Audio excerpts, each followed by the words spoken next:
What's up, everybody? Nick Picks looking at the keys to victory for each fighter for Saturday's main event between JDM and Carlos Prates.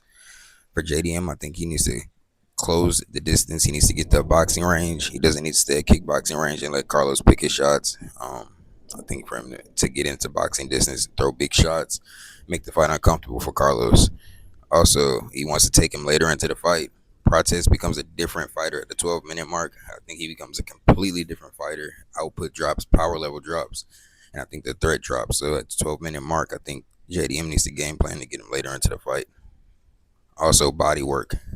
Prates doesn't have the biggest frame, so I think body work will pay dividends later into the fight.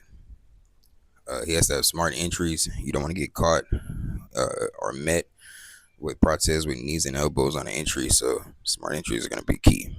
For Prates, I think he needs to control the range, stay at a safe distance until he's ready to have his moments and unleash big shots. I think that's his easiest way to victory, and it's a way to save cardio as well.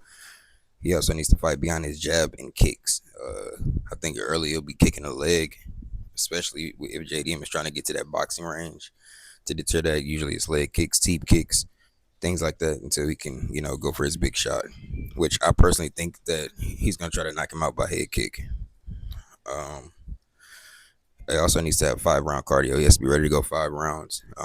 We saw against Gary, he wasn't really ready for that, and I think JDM could apply even more pressure than Gary did. So look for the cardio to be a really big part of this fight.